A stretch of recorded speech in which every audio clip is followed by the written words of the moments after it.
Go ahead and introduce yourselves and tell us how your journey began. I'm Tiyanna Woodruff. And I'm Kiyanna Woodruff. And we went into foster care when we were about 18 months old due to some substance abuse and neglect and alcohol things. So that was like the beginning of our foster care journey. Mm-hmm. What do you remember about your early placement? What can you tell us? So the earliest placement that I think we both agree on, we were about 2 or 3 years old. Their names were John and Debbie. They had one other son that we remember. He was older. And that's the very first one that we remember.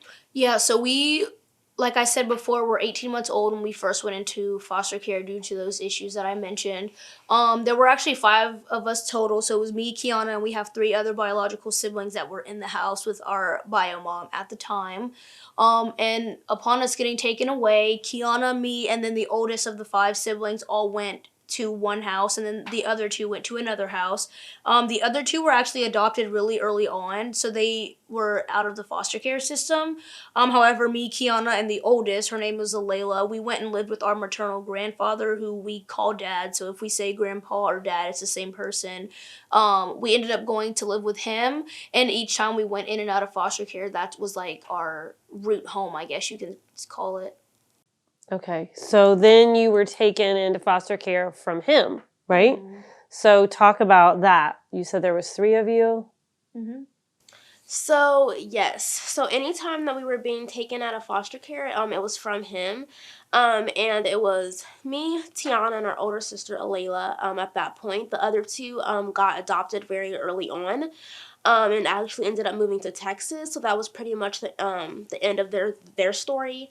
And for us, like we said at that point, it was just us 3 jumping back and forth. Yeah, and any time anything happened with us foster care related, it was him. So like if it was like a drug issue or arrested, whatever, it was him. So. Okay, so now it's just the 2 of you. So whatever came of your other sister? Yeah, so we lived in this foster home with a lady named Missy Lane, who we are still in contact with today. We lived with her for about 1.5 years, 2 years in the Cincinnati area.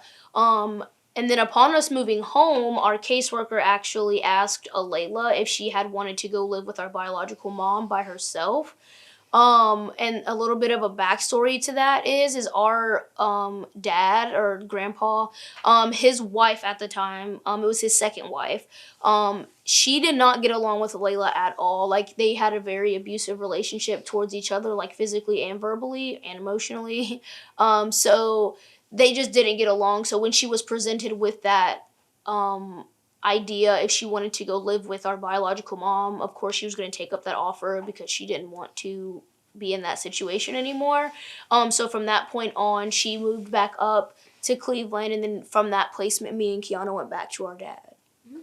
So talk about, how did that feel? So your one sister goes to live with your bio mom, but you don't.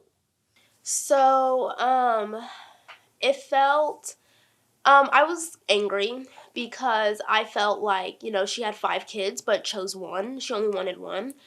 So I just felt really like unloved, and I feel like I also felt abandoned by my sister because from the early stages it was us 3, and I'm like, it's going to be us 3 till the end, like we're going to stick it out together, and then she left us.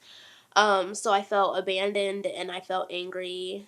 And then at that point it was kind of like a not trust anyone except each other type thing. Yeah, so I feel like at first we were just like, oh, okay, like you're going up. We were kind of young, so it was like, okay, like, that's cool, I guess, that you're going back up to Cleveland. Like, it'll just be me and Kiyanna. Like, we'll see you eventually, I guess. Like, we just didn't really, I guess I just really didn't have an opinion on it at the time. But as I got older, like Kiyanna was saying, I was kind of starting to question, like, okay, well, why did that happen? Why were me and Kiyanna not offered that same thing? And then I found out later that apparently they had rooms for us. So, like, there was a process going on where we could have gone home, but something happened. But I don't know. It's just a lot of people telling us stuff. I don't know what's correct. But definitely with that situation, it was kind of weird for a little bit. And then we just got used to it just being us, so. Okay. And so then you lived with your grandpa and your grandma at the time for a while, and then you went back into care, right? Mm-hmm. But this was different this time. It wasn't just foster. So can you talk a little bit about that and how that time went? I think you're like 10 now, right? Okay. That was when we went with that family. So this was when we were at home by ourselves for a day, and we went to school the next day, and we just kind of like went on about our business. Our neighbor had driven us to school. Like, she had been driving us to and from school a lot that school year anyways. And so we went to school that day and we're just minding our business, and like random teachers like we didn't even know or talk to was walking up to us saying like, "Oh, were you at home by yourself?" And I'm just looking like, I don't know you. I'm not about to tell you this information. Like, obviously that's not good, and I don't know you. But then I was thinking, okay, well, somebody knows something, or all of these teachers would not just be coming up to me saying this. So then by the end of the day, we find out that we're going into another foster home. So then we literally didn't even go home to get anything. We literally just went from school to this foster home. Mm-hmm. You want to talk about that foster home or not? So the foster home that we were in, it made us uncomfortable. It was just not our thing. The family they were nice people, but it was just weird, and it made us uncomfortable. So we were only there for a little while, and we went into kinship care with some close family friends called the Deckers. We were there for a couple months, way longer than they had anticipated. Like, how did that come about that you went with this family, kinship, instead of from the foster? So, what we were told is that from the jail, our grandfather had called whoever he had to call, and basically said that he wanted us to go with this family that we have known since we were babies. So I was kind of excited because we knew these people, like, we knew like who they were, and it wasn't just like strangers anymore. Yeah, so like she was saying, he called, I'm assuming him, and just said, hey, the twins were at home, like they need somewhere to stay. And so we were at that foster home for a little less than a week, and then we ended up going to live with that kinship family. We were there for, I don't even know how long. We were there for a while. And it was okay at first. Like, I feel like when we got there, like there was many different emotions that were going on with that. Yes, you would think that it would be easier because it's somebody we knew, like we knew since we were babies. You would think it'd be different than going to some random person's house, which like it was, but they had a completely different lifestyle than we did, so it was almost uncomfortable. And so, like, I knew that our dad used to always tell us to make sure we had clean socks on when we went to their house, just because they had nice carpets, like whatever. And so then I'm like, okay, well, I'm going to their house and I have no nice clothes. Like, I don't have Nike brand stuff. I don't wear Adidas. Like, I don't have all this name brand items. Like, am I going to be okay to be dressing in their neighborhood almost? I was thinking about. And so I'm like, oh, is he going to start throwing money in our face? Like, what is about to happen? Like, I just didn't know what was going to go on. So there was just a lot of mixed emotions with that. Their daughters that they have too are like way older than Kiyanna and I, so I'm like, okay, that would be cool, I guess, if they had people our age there, but they didn't. So you stayed with them for about 9 months, right? And then it switched. How did that come about from you leaving them to going to the next place? So I remember that we had been invited to a friend's birthday party. And, me and Tiyanna are kind of like, are we going? Like, it's getting time. Like, are we going to go to the birthday party? I guess he was stressed from work and upset or whatever. And basically, I guess that just was the last straw. And he told us that we were destroying his family. And he actually separated us. He put her in the basement. It was a finished basement. It wasn't like, concrete, But he did grab my arm and throw me down the stairs and slam the doors. Yeah, but he did grab her and put her in the basement and shut the door. And I'm like, let me go with my sister. And he would not allow me to go with my sister. And he made me go upstairs in our room. And probably like a few days later, maybe, we were going to therapy, and we never did sessions together, but this particular day we did do a session together, and our therapist had told us that we were moving homes, and that kind of upset us because, one, like, they didn't even, have the guts to tell us themselves. They had our therapist do it. And then she called in the wife or whatever, and she talked to us. And I was like, listen, like, you should have just told us. And from that point, they were like, you can come visit the families with us, and you can talk to them yourselves, and you can get a feel and see, like, what you want to do. So we were excited and happy, at least that we could have a say in something for once. And they told us that they were going out to dinner, for like a little date or whatever, and they came back with like a little file and a picture of a family, and was like, hey, we met this family, we think that they're great for you. And I was gonna go into this like hating them, not liking them. Like, I remember getting a marker and like scratching out their faces and being like, I'm not gonna like them. And lo and behold, it was the woodruffs. So, and here we are. But it was just one more thing where you didn't have a choice, Yes. right? And so that, again, was hurtful. So talk about when you did meet the Woodruffs and, coming into this new family, how were you feeling and what was that experience like? Yeah, so we actually ended up, this is super uncommon. I don't really know if this ever happens, but we spent the night here. Well, we came to visit first, like just to meet everybody and to see the house and to finally meet Katie and Brian because we hadn't met them before, just like on the picture and stuff. We had been Facebook messaging them like a little bit, but like nothing crazy.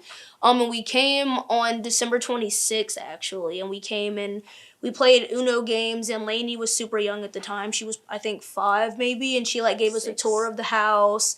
And Brian actually, he like does home improvement and like builds houses and whatnot. So he like said, oh, this is a room you're going to be staying in. What color would you like to paint your room? And then it wasn't even official yet. Not at all. And then we said purple, and then he went to Home Depot, came back with like 30 swatches and was like, oh, which purple? And then he painted the room for us. And then we actually, did we go to Chick-fil-A that day or did I just make that up? I don't know if it was that day or the next day because it was our birthday. Right. So we ended up spending the night here, and then the next day was Kiyanna and I's birthday, and so they had like a little coffee cake made for us. Banner. Yeah, Jacqueline and Hannah did that, probably Maggie too. And they bought us like these little posters from Walmart. Like yours was One Direction, and mine was like Hello Kitty or something.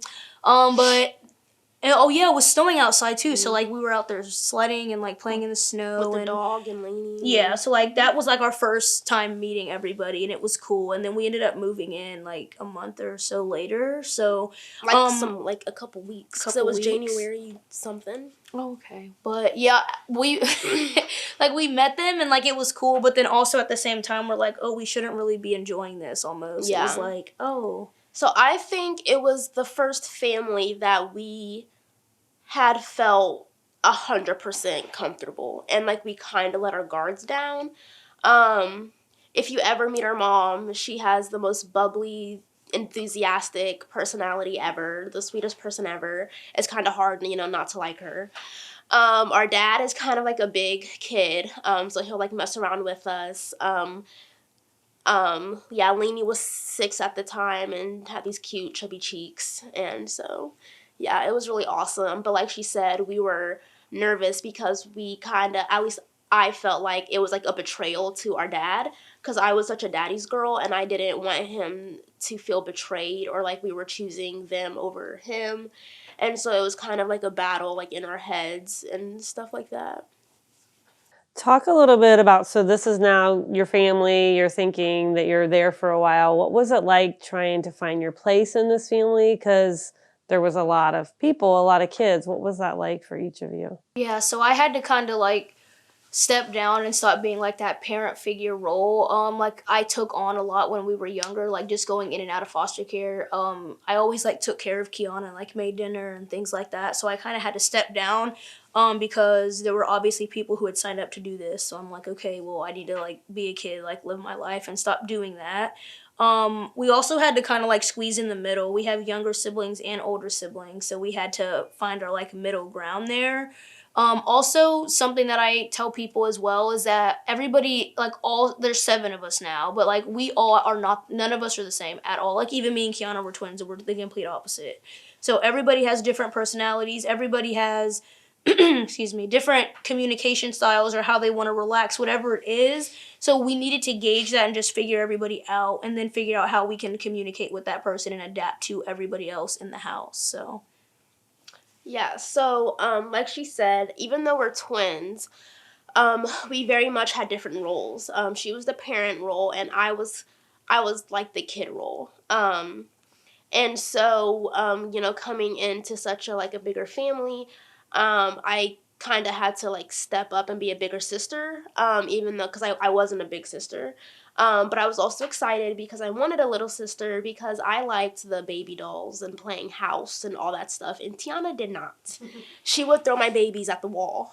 So I was excited to have a little sister and do that with. But after about a month, it got boring. So I was over it. And it was actually kind of, I don't want to say weird, but it was different because we have a brother, but we never really lived with him. So then having two brothers, it was kind of like, oh, this is what they just play video games all day. Um, so that was cool. And like she said, we kind of like had to find our way to fit in the middle. And we're very loud people. I have a hyper energetic personality, and our older sister Hannah is the complete opposite, very quiet into herself, likes quiet. And so, when we came in being loud and rambunctious and hyping the house up 10 more notches, she did not like that. But so our relationship with her started off kind of rocky, but Tiyanna and her are a lot closer with going to school together and living close to each other and whatnot. So when you moved in with the Woodruffs, the plan was still that you were going back with your grandfather, right? And it was almost 2 years before you got adopted, but for most of that time, that was still the plan, right? So when that changed, what do you remember about the change from thinking you're going back to like, oh, this is going to be forever? What can you remember or tell us about that? So I remember, so like I said in the beginning, I came in with the mindset of not liking anyone, and my main goal was to go home. Over time, I let my guard down and I was like, okay, this family cares about me, they love me, and I love them. But the plan was to still go home. So that was approaching, and we were actually like a couple days away from going home, basically. Come to find out that he had gotten arrested for another DUI. And so the question came up of adoption. And like I had said previously, like I didn't really want to betray him or, displace my loyalty from him and stuff like that. So I was kind of on the fence about it, but then I was kind of like, yes, I'm gonna get adopted. She can go back home. It's gonna be cool. Which I don't know why that was ever a thought, because like we had been with each other since the jump. So I don't know why it was ever like bye. And yeah. yeah, so I remember our caseworker telling us that I don't remember seeing Tracy until we were adopted. She probably came, I just don't remember. And she had mentioned, like she said, he had a DUI. So at that point, we're like, okay, well, now we're filing for PC. So now adoption is obviously in the idea realm. And so they asked us, and we're like, okay, yeah, that'd be cool. Obviously, we were a little hesitant at first, because we're like, okay, well, we're never going back there now. Like, how is he gonna feel? But also, we need to be thinking what's in our best interest. And we were old enough to make those decisions at that point. I feel like even if we did say the opposite, like, oh, we didn't want to get adopted, I'm sure they would have still pushed for it anyways, because we had the same GAL the entire time we were in foster care. And so she knew everything that we had been going through. And so I'm sure she would have pushed for us to be adopted regardless. But like I said, we just had a few thoughts and like different emotions going on. But then eventually we're like, okay, yeah. And the only other option, so if we hadn't gotten adopted, the cycle would have just continued, and we would have eventually aged out of the system, and probably who knows where we would be. So talk about adoption day. What do you remember about, the courtroom, the celebration you guys had? Just kind of talk about that day. So when we got adopted, it was actually like it was really cool. We got adopted November 22nd, 2014, and it was National Adoption Day. So it was so cool to see all those families in the courthouse adopting babies, teenagers, sibling groups, and it was just like awesome to see. Like they would have like shirts that would say like the last name, like 1 through 8, or they would be like wearing like matching outfits, or like the little girls in their big puffy dresses, or the little boys in their little suits. Like There was a family there, I don't know if you remember this, they all had on like thing 1 through like Yes. 12, and like there was all the little girls in like blue tutus, and that was so and it cute. was just so cute to see like every family just come out of the courthouse just like smiling and celebrating and just so happy. We had our youth group leaders come, aunts, uncles, cousins, grandmas, grandma. We had, who did we have?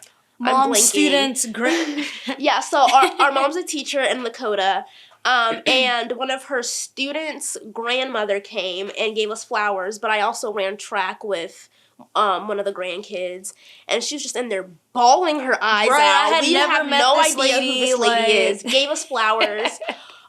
There were news reporters there that did a story on us. The Riggs came, which is like another close family friend of ours.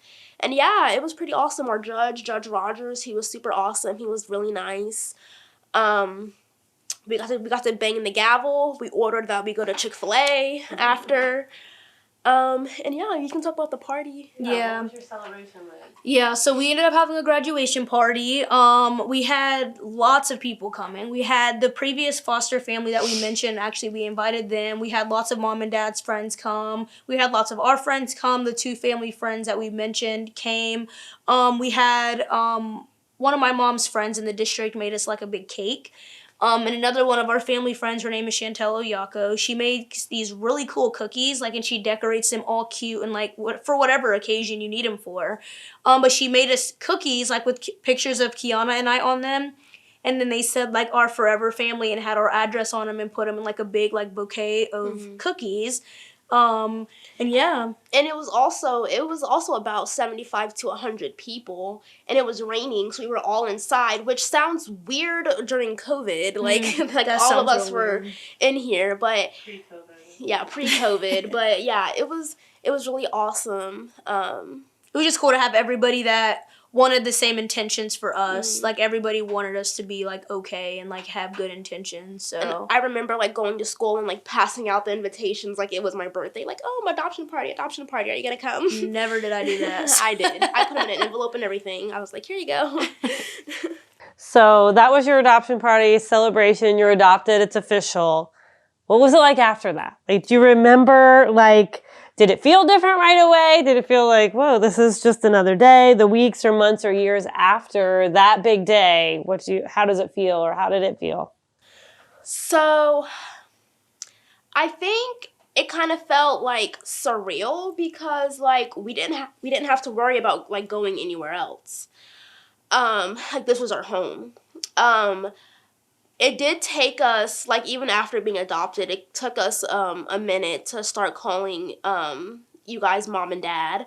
Like, we were still saying, like, Katie and Brian, or I don't think we ever said Mr. or Mrs. Woodruff, No. but we were still, it was, like, first name basis, even after being adopted.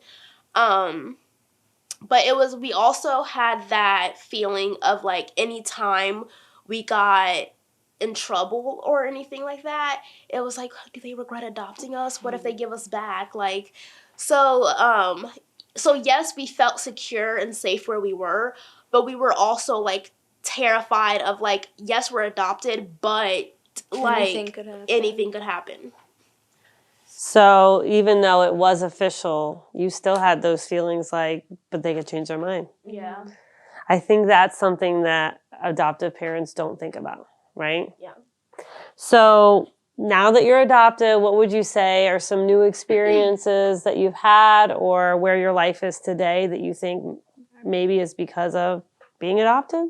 Yeah, so there's a few. I'll do mine and then you can do yours. So our biggest thing, I think, that we talk about, not biggest, but one of the big things that we talk about is like our cars. So when we were 16, we were able to have a car to drive. So that was nice that we were even able to get our driver's license and have that responsibility on us. And so we were able to drive to school, drive to practice, drive our siblings to practice if they needed it. But that was definitely something cool that we were able to experience. Another thing, when we first got here, Mom always asked us, like, oh, is there a sport that you wanted to do? Or just an extracurricular activity, like just to keep us busy. And so I always wanted to do gymnastics, so I actually was put in gymnastics classes. My first class was terrible. I was like bawling my eyes out, didn't want to go in. I was like, oh, everyone's gonna be better than me. Like I almost went home. But then Mom's like, dude, just go. Like it's not that deep. Like literally just go in and test it. And then if you don't like it, fine. But like at least say that you tried it. So I went in and literally and I was literally the best one in the class. Like people couldn't even do forward rolls. And so, and so then they moved me up like 2 or 3 advanced classes, and then I started competing gymnastics. And I did that for a while. I competed in my club through my junior year of high school, and then my senior year I just competed for my high school. I had some injuries and just other things, so I didn't compete club anymore. But I was state champion a lot. Like vault and bars were like my main 2 events that I always was like stellar on, all around first place. And then I ended up going to regionals my last year competing, which is a competition. Gymnastics is split up into different regions around the country, and ours is like there's 5 states in our region. So at this meet, all 5 states, everybody in your level come together and compete against each other. And I actually placed first on bars at that meet, so that was exciting, and second on vault. So that was a really good way to end my season or end my gymnastics career, I guess. What else? Oh, I go to school. Yeah, I attend the University of Akron, and I am a supply chain major. I'm probably going to add human resources as a minor. But yeah, that's what I'm doing at school. I go to school for free, so no debt for me. So that's cool that I'm able to do that. What else? Oh, I have an internship starting this summer, so that's cool that I am able to do that. That's starting a week from tomorrow. So I'm really looking forward to that and working for a corporate building. But I feel like that's... Oh, another thing too, you can talk about this too. We always got Kings Island passes when we were younger. We're a little old now. We're all busy. But that was one thing we always looked forward to with the siblings as well, was we would like choose a day and like pack a lunch and go to Kings Island and then eat lunch and then continue to just go to Kings Island like as a family. And we didn't get to experience that necessarily. So that was nice that we got to do that. Yeah. Another thing we didn't really get to experience is Disney World. So our like first year, it wasn't even like a full year yet that we lived here, and their summer vacation was Disney World. They're like, hey, you want to go? No, that's not what happened. We were about to go home, and they were buying tickets to go to Disney World, and Dad was like, because we kept saying, oh, are you going to buy us tickets? And Dad was like, oh, like we didn't buy them yet because you guys might be going home, and so they didn't want to buy them and not be able to get refunded. And then we ended up staying here longer, so then they bought us tickets to go to Disney. And that was I miss it. But that was just crazy. So yeah, Disney World is so fun. I want to go back. But for me, so yeah, my car, I'm very happy of it, or I'm very proud of it. I paid for it. It's in my name. I got it at 18. So that's super cool. Her name's Dixie. So my first sport that I did was Taekwondo, and I absolutely hated it. But our rule, is, you gotta finish what you started. So it was like an 8-week trial, so I had to finish it. Got my orange belt or yellow belt, whatever. And I quit as soon as I could. I did not like it at all. And then I ran track, for Lakota East, from 7th or 8th grade up until my junior year. Starting at like freshman, I was varsity, which I knew that like I had the energy and like I liked running around, but I didn't really know like how good I was. And then I started doing hurdles with like my best friend, and we made a team out of it. If you ever heard of a hurdle relay, it's crazy, but it's so fun. Broke records, made records. So that was really awesome. And Yeah, I don't know what else. Oh, We didn't talk- I work out at a daycare. I work at Jonas Creative Center. We always take in foster kids, so if anyone needs. So we're going to switch gears, and people watching this, they're going to become foster parents. And so they want to know from a foster kid's perspective what it's like, right? So first of all, what do you think it's important for foster parents to know about what it's like for a kid to be in foster care? It's super overwhelming. I think really regardless of the age, like it's overwhelming. Every new house or placement you're in has new rules. New expectations, new environments. Like you have to adapt. Like it's a lot of changing and adapting, which is why a lot of kids have like trouble adjusting, which I believe is called like an adjustment disorder, because like throughout all their lives they're like adjusting to so many different things. It's like, what the heck. For me, I was a super shy kid, and I feel like when people think of shy, they think like, oh, like you were just like quiet and like, meek. And I'm like, I did not talk to anybody. If you wanted to talk to me, you had to talk through her to get to me. And so when you have kids like that, I think it's important to just give them, their space, and let them come out on their own. Because it's hard. Like you're away from your family, the people that you know, regardless of what they did or what they're doing. Like, you're ripped away from something that you love, so it's hard. One thing that I've actually thought about recently in regards to like what foster parents should know about being in foster care and like how kids are acting almost. Most of the time when kids are in a foster home and they're acting some sort of way, it has almost nothing to do with the foster parent. It has to do with how they're feeling or what they're going through. Like, if this happens a lot too, like when kids start getting like if they feel like they're getting too comfortable with the family, the parents especially, or like their siblings, they'll start lashing out at the parents and start doing inappropriate behaviors because they're scared on what's going to happen. Has nothing to do with the parents, has nothing to do with how they're living their lives. They're just having mixed emotions. It's all emotionally draining as a foster kid. And so I feel like that's a big thing that people need to know. Like people are like, oh, I'm doing all that I can. They're still reacting this way. It has nothing to do with you. It really doesn't. It's just based on the trauma they have, the stuff that they've been going through, the current change of events possibly. Like it's just all of that bundled up. So talk about when you first went into a home, and it may be different for each of you. Like, what did a foster parent or foster family do to make you feel welcome when you're first coming in? Like, because foster parents are excited, right? Especially like when it's your first placement. You can't wait for them to get there and they want to just like hone in and everything. But what would your advice be to them when they first get a new placement, how they should act?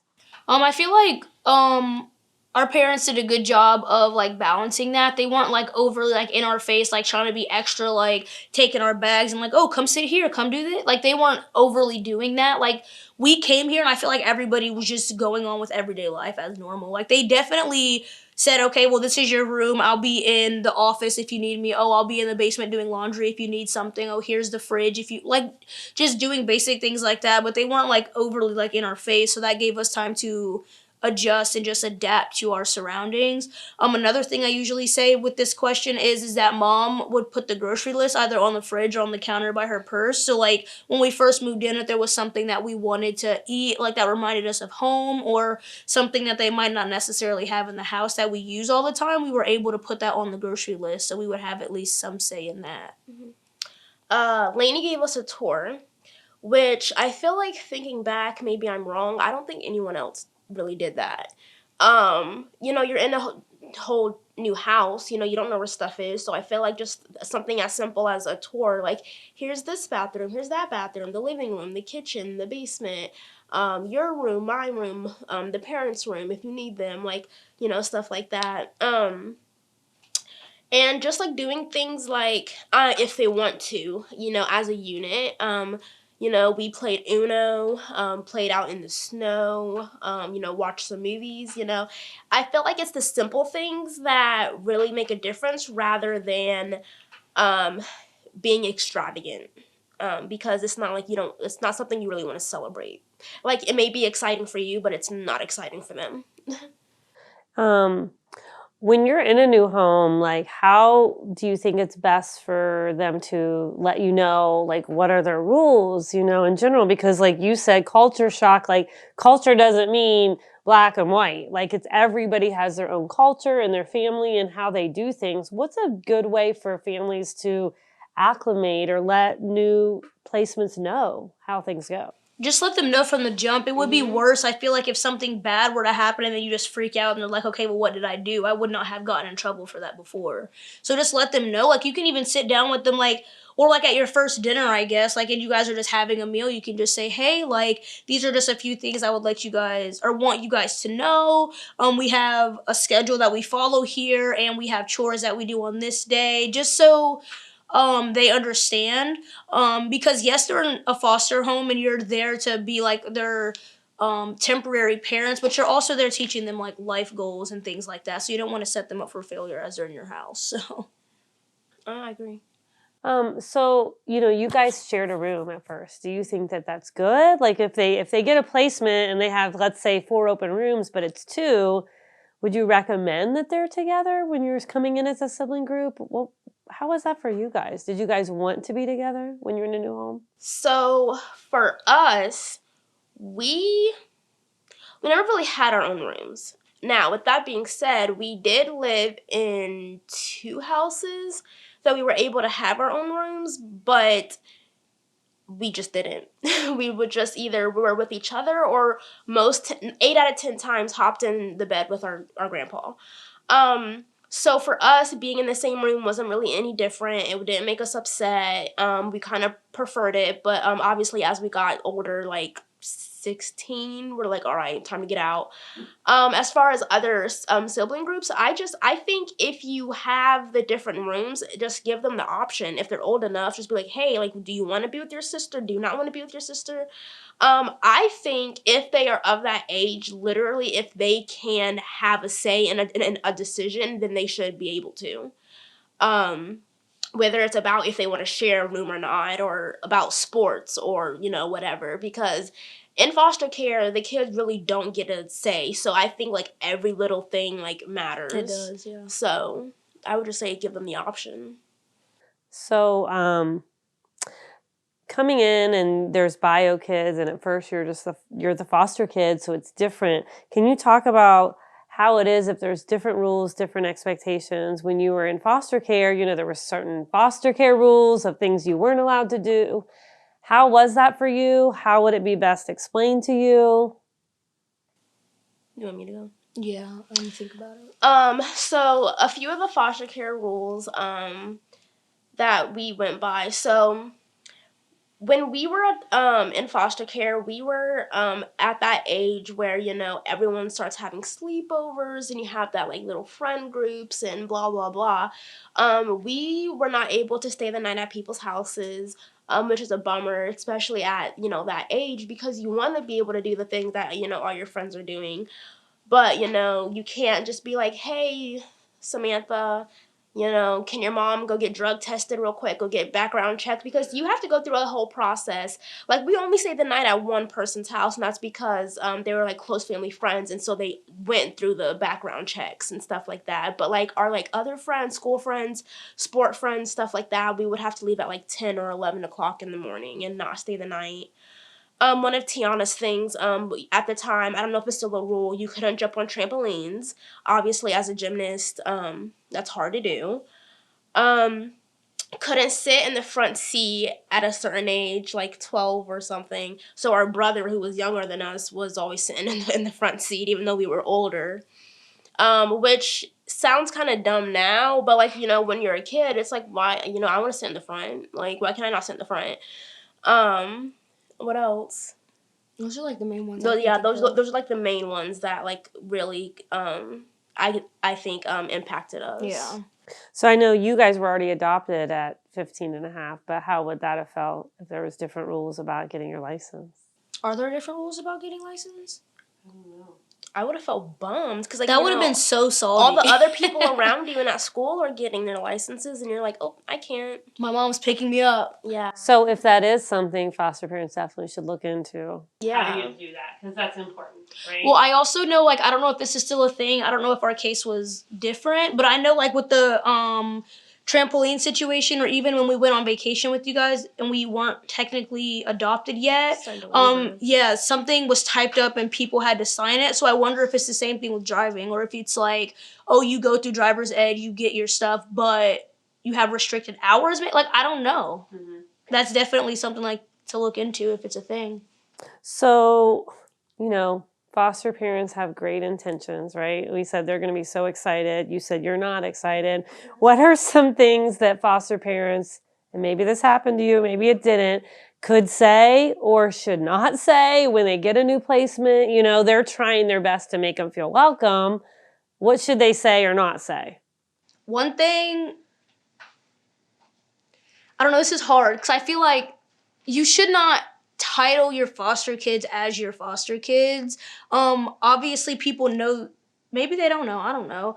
Most people I feel like know if you have foster kids though, because it takes an army to raise foster kids. Like you have to have people that are supporting you. But you're not gonna say, oh, this is Lainey, my bio kid, this is Luke, my bio son, Tiyanna and Kiyanna, oh yeah, they're my foster kids. So like, you know what I mean? Mm-hmm. Like, why, like what's the point? Like obviously we already know, they know, like it's just an elephant in the room. Right, exactly. Like just, these are all my kids, Luke, Lainey, Tiyanna, Kiyanna, Hannah, Josh, Rachel, whatever.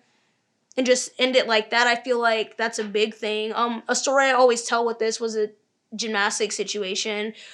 We used to have, I guess, technically 2-a-days, but we would have practice for 4 hours, and then we'd have something for 2.5, 3 hours. It was just like an open gym kind of shaping, whatever it was. And we were like at our eating break at this point, and there was a little girl who had been adopted. And her mom had come into the gym for whatever reason to like, I don't know why she was in the gym, to be honest. But long story short, by the end of the break we were eating, her mom literally told her, well, she asked her mom if she could have a bite of her sandwich or something. Like, there was another girl in the gym too, that was the bio kid. And I guess she was sharing her food with the bio kid, and the little girl said, hey, like, could I have a bite of your sandwich or whatever she was eating? And she was like, no, like, you're not my biological kid. I don't want to share my food with you. Like, bro, what? Like, why would you say something like that? And so I feel like I shouldn't have to tell that story because hopefully nobody would. Right. And that's what I always say, like there's rules because somebody did something stupid. So obviously don't walk around Kroger and say, oh no, you can't have that Rice Krispie treat because you're not my biological kid. I feel like I shouldn't have to say that, but do you think there are things that they should say? I know even when you were in Kinship, you talked about them talking about your biological parents, right? Can you talk a little bit about that? Yeah, so while we were in kinship care, they talked very badly about our dad. It was kind of like an indirect thing, but you know, we're not dumb, so we knew what they were talking about. And they were kind of like, oh, aren't you so glad you have Wi-Fi? Aren't you so glad that you don't have to worry about the electricity being turned off, or you have food to eat tonight? And although all those things are nice, it's kind of like a backhanded, yes, it was like very backhanded. They also really didn't like how we talked. We were from Middletown, so you know we kind of talked differently. And so they really always like changed. Like, no, you don't say this, you say that. It's not ain't, it's not y'all, it's not whatever. Or they would ignore us until we said it correctly. Right. Like, why? Like, what's the point? Or like just because. So I say like ax instead of ask. And so he would like literally make me repeat my sentence over and over again until I said ask. And that's not even like where I came from. So it's just like I just say that word weird. So, you know, don't do that. That's not cool. Or making you drink milk. And yeah. They also made me drink milk, and to this day I will not drink milk. So yeah. Yeah, right? So just honor them. And, like, you know, so what we always say is that, like, yes, you know why they're in your care and, like, the negatives, but there's also positives. And so for you to be, like, you know, talking down on their biological parents, like, it doesn't feel good because how would that feel to you? Like, if someone did that, you know, to you. I also wouldn't pressure the whole like mom and dad thing. They'll say it when they're ready. I feel like that resonates with us as well because we wanted to, but it's like it's kind of like finally letting go of like our past and stuff. And then I remember like with our situation, nobody had ill intent. I know that 100%. Nobody was trying to be rude at all. They were just like wondering, but it was getting to the point where people were saying to us or to like our mom, like, why aren't they calling you mom? Why aren't they calling you dad? Like, they do all of this stuff for you and you live in their house, but you're not calling them mom and dad. Yeah, I understand that and I'm sorry you're offended, but like, I'll get to it when I get to it. Like, that's me personally. And so, like, I remember being so frustrated about that at some points. But again, like, don't pressure that. It will come eventually. Like, they just have to process it and get through it. So, So a big thing for kids in foster care are visits. So can you guys talk to potential foster parents about what's that like for you as the kids? Like the day before, 2 days before the visit, the day of the visit, what happens at your visit? Can you kind of talk all about visits? Because it's a big deal. oh goodness. Wow. This is a big question, I feel like. We used to go to this place in Hamilton. I don't even know what it's called. Butler County Children's Services Visitation Center. Something weird. Anyway, we went there for like the longest time. You had supervised visits. Yeah. And most cases do, especially in the beginning. And so what is that like? This caseworker literally, let's say I'm here and Kiyanna's here, this caseworker sits right there and literally stares at you the whole visit and writes stuff down. Weird. So weird. Anytime you go to the bathroom, oh, she's standing at the bathroom, we're waiting for you to come out. Like, that's weird. I understand why you have to do it, but like, back up. Like, I don't know you. Like from a distance. So Right. visits are weird for you. So weird. What about the emotions about seeing your bio parents? You're not living with them right now, right? And maybe it was different for you when you're younger than when you're older, right? So talk about that. I feel like a lot of the times our visits were like, yes, like we're visiting and stuff, but I feel like our dad was more focused on how he was looking in front of the caseworker. Mm-hmm. Like, I remember there would be certain times, like, you're not happy all of the time. You can't be going into something smiling and giggling. We would also go to visits after school every day. So we would have been waking up early, going to school all day, and then maybe I was missing gymnastics practice for this visit. And then it was also the fact that, oh, maybe he won't show up, so I'm missing gymnastics practice to come to this visit he's not about to be at. So just a bunch of different mixed emotions that were frustrating, exciting, whatever. But we would go to these visits, and he would be like, y'all need to smile more because the caseworker's watching you. Like, no. Like, I'm sorry that you feel some type of way, but, like, I have a life, too. Like, I'm tired. Like, I'm in school all day, you know what I mean? And so I feel like a lot of the times he would, like, over gas himself up. Like, he'd be like, oh, give me a hug and like smile all big. Like, what are you doing? Like, do you agree with that or like no? So that was hard for you. You had to like play a role and you weren't playing it right or whatever. So if you're a foster parent and your kids are in the car on the way home, what should they do or not do about your visit? So I guess we always like argued and fought. Yeah, I don't remember. But So Dad we was would have there, to so. sit in like different rows of the car. I don't know. Do you want your foster parents asking you, how was your visit? What did you guys talk about? No. Most of the time they'll just say something to you if they want you to know about it. I feel like y'all find out about it eventually anyway from the caseworker. Like, there has to be some communication with the supervised person and your caseworker. Yeah, I mean, I feel like it doesn't hurt to be like, "How was your visit?" Because I feel like that's kind of like "How was your day?" kind of thing. Like that's But just not fishing. right. But don't be like, "So what'd you do? What'd you talk about? Did you see it?" Like you don't gotta do all that. But if you know, "How was your visit?" Good, and that's all they say. Then okay. stop asking questions. You don't gotta keep prying. But if you say, "How was your visit?" and then they go on a whole tangent, that's cool too. But yeah, like don't because if it was a bad visit, maybe they don't want to talk about it.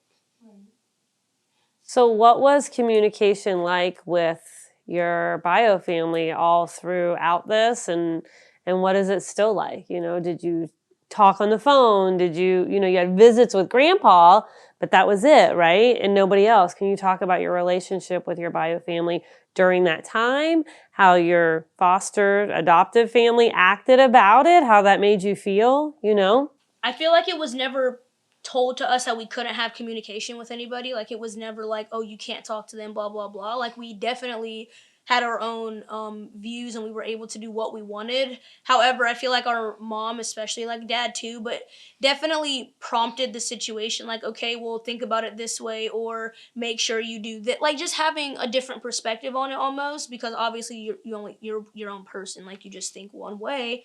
But if you have all these other perspectives, then maybe you'll go at it at a different way.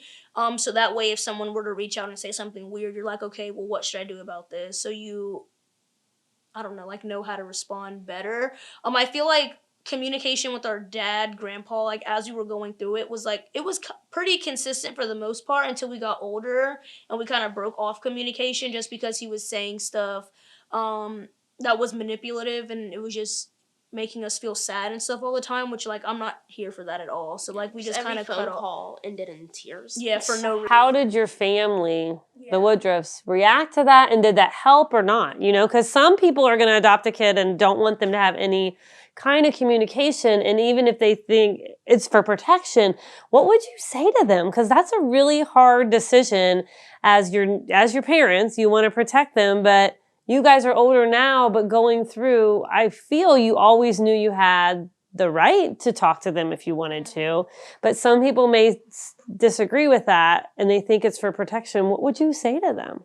So my opinion, so first, as far as the Woodruffs, even after bad phone calls or whatever, they always left it up to our decision. Again, they would talk to us and be like, "Are you sure you want to do this? Like, might want to take a break, et cetera, et cetera." But the ultimate decision was up to us. As far as the other question, I personally think it would be wrong to cut off communication from biological parents because it's their parents. With that being said, though, if it's that bad of a situation, there can be supervised phone calls. If it gets too much, then you can hop in. But I don't think completely not allowing a child to talk to their mom or dad or whoever it is. Um, I don't know. I just don't think that it's really fair. I also don't want that foster kid, maybe adoptive kid, like whatever happens, to build resentment against their new parents because they're maybe have been thinking like, oh, well, like my bio mom, like how is she, like what happened, like you know what I mean, like they're always gonna try to contact them regardless. So it's either gonna be they're mad at you when they try to find them themselves, or you have kept up that communication and they're able to easily access it. However, you do need to be alert because bio parents act crazy. So they're definitely going to try to say some stuff that wasn't true or like try to manipulate said kid. Like you just have to be careful. But I definitely think it should still be okay to at least have phone calls or something, or just checking in with text messages or something. Speaking of, what is your relationship now, or has it been over the years with your bio family, siblings? For a while I just didn't talk to any of them because they were all like super manipulative and I felt like they had weird vibes towards me and Kiyanna. Like they just always acted weird and reacted weird to certain things. And like they would only text us like on our birthdays or on Christmas or just weird stuff. Or like liking my mom's Facebook posts, like why? That's kind of weird. Over time, like I've started talking to Layla, who was the oldest that we mentioned a little bit ago, because we play a game on my Nintendo Switch together. So like we've been talking about that and we'll like help each other in the game and stuff like that. And so because of that, we have been communicating more over time.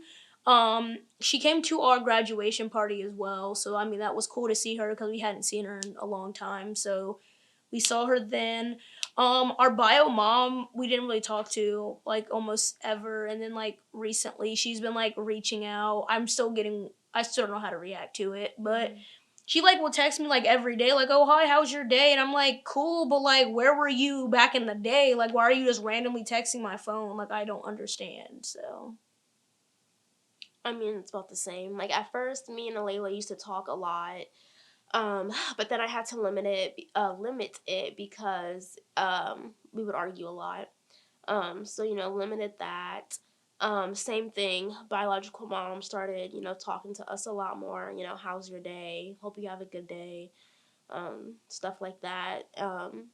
And we're thinking about going for a visit just to talk and find out at least as much as we can about what actually happened. Unfortunately, our grandfather died, so we're not going to get the entire truth. But hopefully we can get a little bit of clarity, at least from her side. So even at 20, you still have unanswered questions, right? Yep. You think it's over, but it's never really over. So let's just kind of wrap it up. And what would you guys want potential foster parents to know? Like, what do you want to leave them with from your perspective, what all you've been through? Because they really, really love hearing from you guys because you're the ones who knows what it's like because you lived it.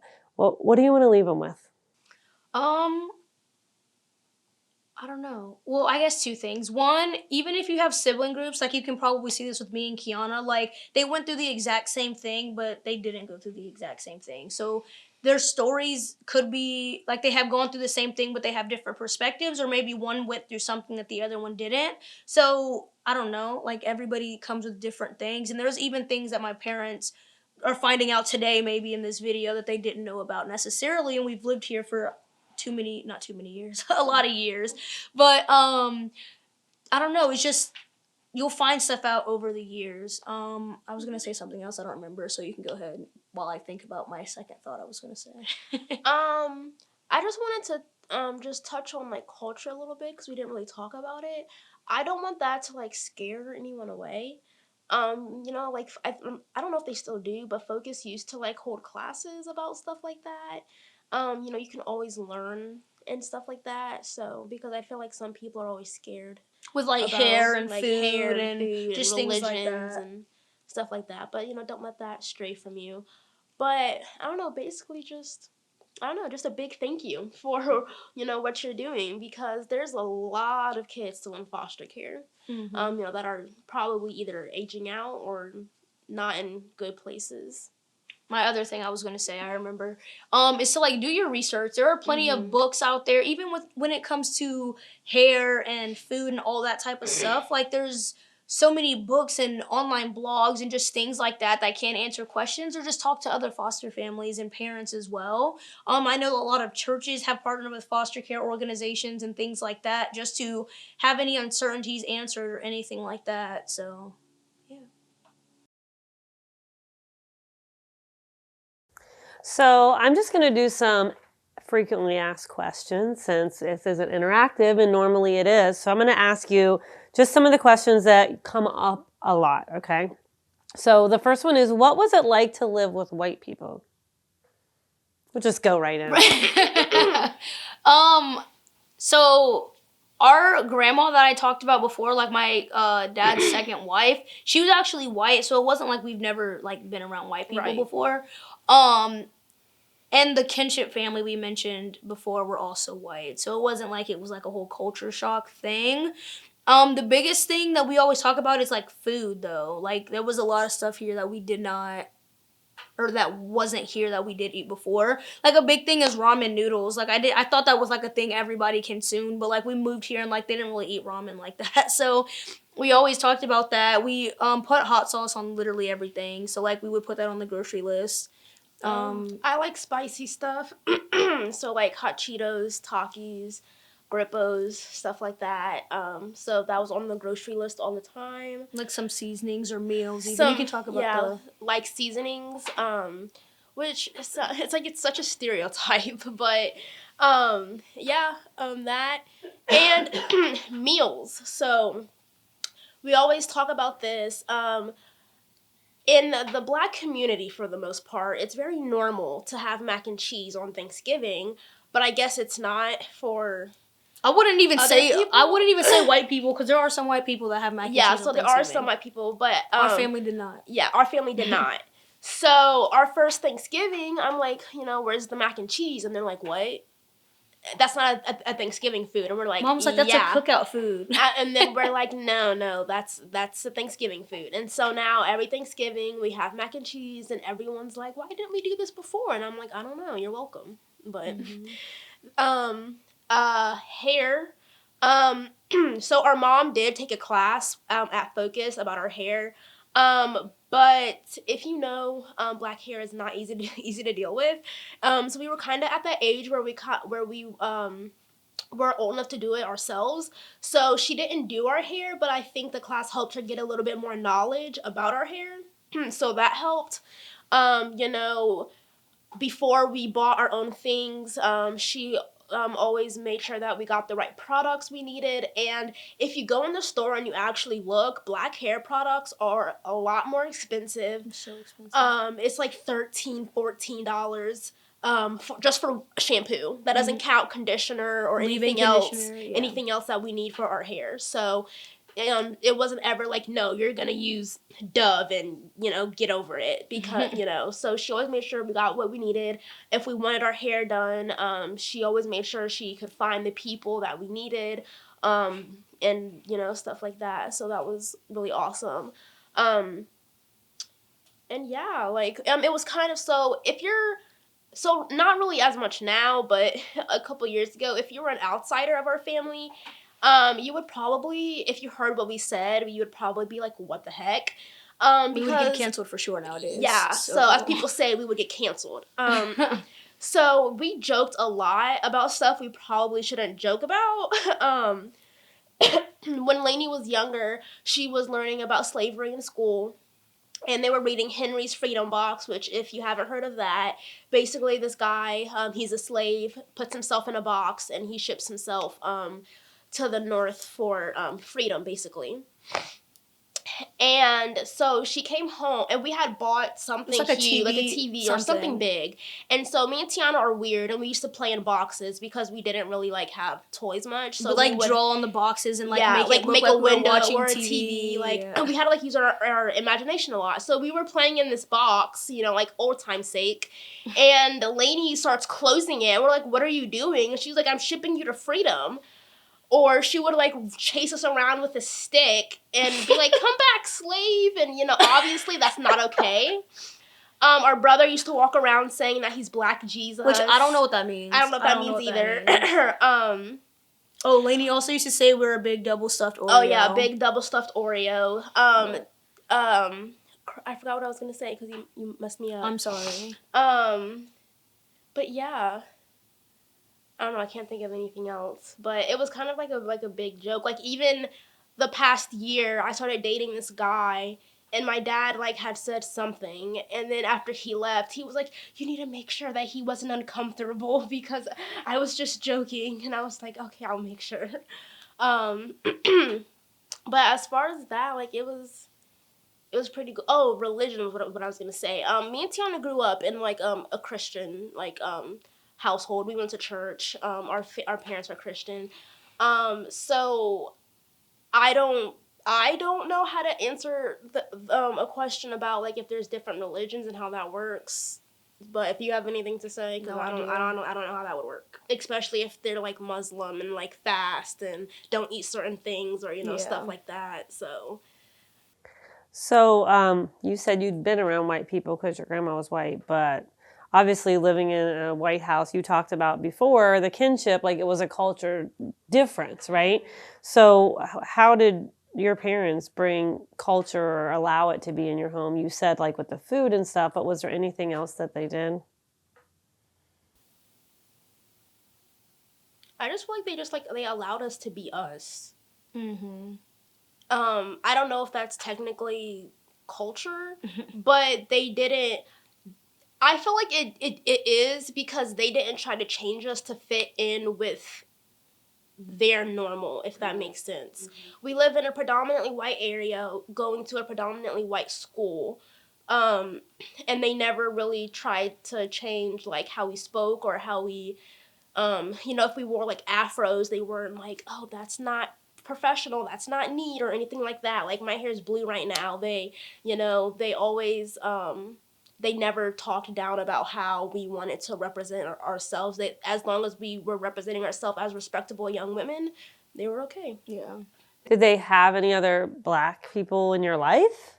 Or is it just you're now just with all white people? So we have a really good friend, Chantel Oyaka, who we were talking about, who made the cookies. Mm-hmm. She has kind of been like our mentor for a long time, kind of like our Black mom, I guess. I guess you can say. And she definitely made sure that we didn't lose our blackness, if that makes sense. So obviously cooking is very different. So from soul food to like food that our parents would make, she would always be like, you guys want some greens, some ribs, some chicken, like stuff like that. If we needed help with our hair, she was always there to help us. If we just needed something to talk about that we didn't think our parents could really 100% get as a black person, she was a person to talk to, especially with like a lot of the things going on right now with like Black Lives Matter and the police brutality and et cetera, et cetera. She's always open for conversation and talking, and as well as my parents are. But I just like connecting with another black person is just like a different level. And we have black friends and stuff like that. So, yeah. Do you think that's important, or does that matter? Like, if I think it's very important to especially be with. I don't want to say like be with people of your race, but that are people that are like you. Just because like that's what's comfortable. Like, you know, I guess you can be friends with like whatever is comfortable. But I feel like as a black person, I feel like it's important to have other black people around you. Well, even if the roles were switched, not even just black people. If there was a white kid going to an all-black school, they're obviously going to gravitate towards the people that look like them, you know what I mean? Or because Asian that's or what Hispanic. they're used to, you know what I mean? Right. It's not just, it's literally anybody. It's definitely important to have those roots and like what you're comfortable with. Not saying you can't branch out and meet other people, but you're obviously going to gravitate towards those have people. some kind of connection. Right. So what is different from where you live now to where you grew up? Yeah, so a lot. When we first walked into this house, the look on my face was probably like stupid because I'm like there's a pool back here, and not like, you know, one of those like inflatable blue ones. It's like an in-ground diving board, water slide. I don't think we'd ever been in a house that had more than like 2 or 3 bedrooms. At the time, it's not there anymore, but they had like a downstairs theater. I'm like, they're rich. We came from like nothing. Like we would have to walk to a park close by and go to the water pump and fill up buckets of water just to bathe or flush the toilet or brush our teeth and stuff like that. So it was obviously like a huge, huge difference. And yeah, it was crazy.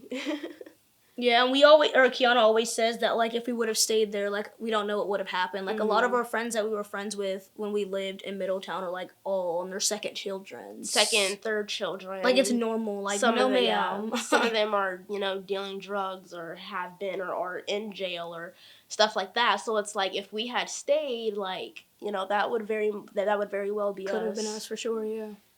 On that note, hindsight's 2020, and you guys are 20 years old now. But remind at the time, even though this world was so much nicer and richer, whatever you want to say, did you want to stay here when you came here? Because I think that's the thing that foster parents get caught up, like, oh, I'm going to give them nicer things and give them a safer place. But as a foster kid, what was your goal still? To go home. Yeah, regardless of, like, I even thought it was so cool to have a fridge that you could get your ice and water out of, because, you know, we just had the little basic white fridge, you know? But regardless of all the nice things, my main goal was to be reunited with my dad, because I don't know, I was really like I was a diehard for my grandpa. So I was like, regardless, I'm going home. The one thing that he did teach us was respect and loyalty. And I think that loyalty was really, really distilled, at least in me, because I was like, I'm going home. Like, the pool is nice, you know, the yard is nice, like, everything's really nice, the area and everything. Like, we don't have to worry about food or water, electricity, whatever. But yeah, my main goal was still to go home. So what are some of the adjustments that you had to make? Like, yeah, it was nicer, but like you had to adjust to fit in, right? In your school or, you know, in the neighborhood. Can you talk about some of those adjustments you had to make? Yeah, I feel like one of the things, I guess I think about this even nowadays, like when we lived in Middletown, you wouldn't just be on the streets, like just playing and stuff, like in the front yard in the dark, or like that's just not a thing at all. But here, like, we live in a neighborhood with a bunch of old people. Like, nobody's about to come down the street at all. We live in a cul-de-sac. Like, nobody's about to do anything. So like, we'll just play outside, like play flashlight tag in the dark, like whatever we're doing. But like, that's definitely an adjustment. Like, we never did that ever. I feel like also an adjustment. An adjustment that I had also kind of pertains to race, because you adapt to where you live. So with that being said, living here for so many years, so me and Tiyanna never spoke, I don't want to say illiterate because that sounds really rude. We really didn't talk in slang. Our grandfather was well-spoken. Like, we were all well-spoken. We did sometimes use, like, a little bit of, like slang or stuff like that, or we might have had, like, an accent or something. But, if you live somewhere over the years, you adjust to where your environment. Mm-hmm. So I don't know if Tiyanna ever did, but I got a lot of backlash from other Black people. Because they're like, why do you talk like that? Like, why are you doing this? Why are you doing that? And then it was always, oh, because she lives with white people. So I had to adjust basically being around different people. Like, you kind of have to, like, what is it called? Code switching. Code switching, yes. So code switching. So when you're with your white friends or you're with your Black friends or whatever, like, I had to learn how to, like, kind of, like, code switch, basically. My perspective was a little different. Even that I'm older, like, I've always had, like, more white friends than I've had Black friends, and I don't really know why. I really don't know why. I've just never had that issue. And even with them, like, they have never, like, made me feel some type of way. Like, if anything, they always ask me questions. Like, oh, like, how's your childhood? Like, how do you feel, like, being Black with the white family? Like, they've just always been welcoming to me. Maybe it's because, like, maybe it's because I know, like, what Kiyanna has experienced, and I know, like, a lot of people my age, like, that are Black are, like, super close-knit, like, they've known each other, like, and I don't necessarily feel like I fit in with that crowd. Mm-hmm. So, I don't know. So when you moved in with the Woodruffs, and it was long-term and whatever, how did the extended family and friends treat you? I feel like they didn't treat us negatively. I know some of them were not very fond of the idea of foster care at one point at least. And then after they, like, got to know us, like, I feel like they were fine. Like, they've never, like, disrespected us. Yeah, like, from the jump, like, our grandma's like, hi, I'm Grandma. Oh, yeah. She was the only person that I think we called, like, by the given title. It's because we didn't have a grandma growing up. It's not like we had anybody to call grandma to. Yeah, so we never called her by her name. It was always Grandma since day one. Mm-hmm. And yeah, like, our uncles are just, like, very fond of us. They're very protective. Mm-hmm. Friends, loved us. Never really had issues with our parents' friends or anything like that. And yeah.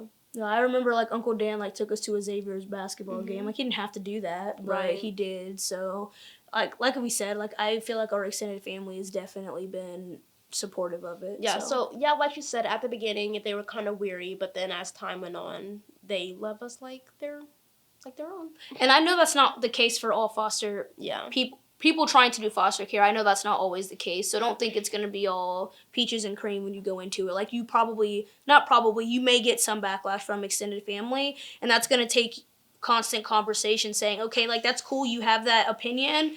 I'm still going to do foster care. Like my dad just recently said, right now, you don't have to like it, but you need to be cordial. So you need to make sure you have conversations and just let that out there, because at the end of the day, it's your decision. Like, you shouldn't let somebody who says, oh, that's a dumb idea, skew you away from what you want to do.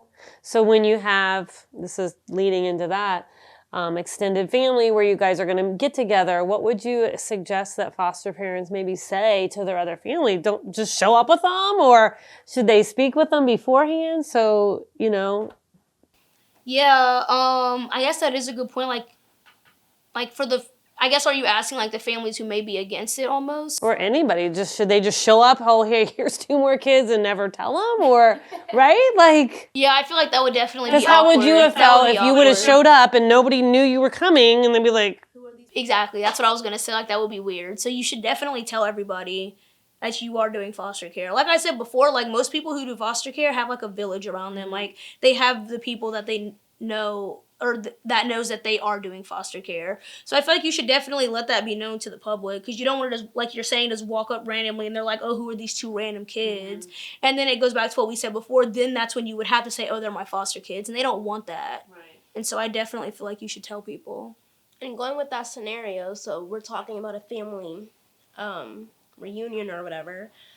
I think that's a perfect opportunity to talk to them and be like, hey, like, you know, I do have these kids, you know, these are things you can and cannot say. Because some people just may not have a filter or may not think that what they say or ask is inappropriate when it is. So I feel like that's a good opportunity to be like, if you do have a question but you're not sure, you know, we can talk about it later. But, you know, just, you know, don't be, like, weird about it.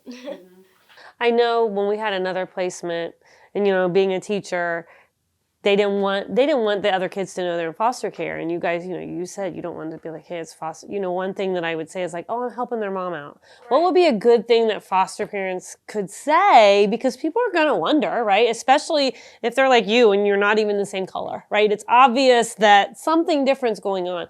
What would you suggest that foster parents do to introduce them, or when people do ask questions, you know, and maybe it's just they're curious, right?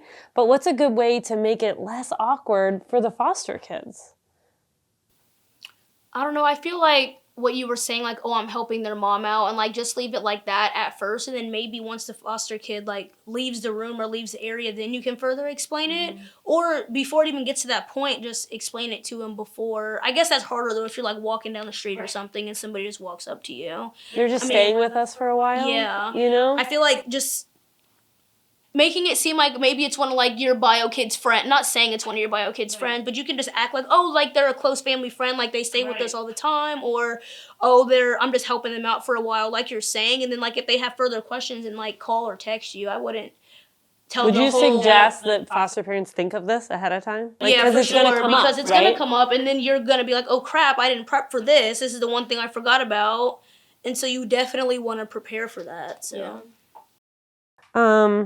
So what are some things that the Woodruffs or any of your other foster parents did that was good when you first came in, or to get you acclimated, or some things that maybe you were like, oh, that wasn't good. Like, you shouldn't do that, you know?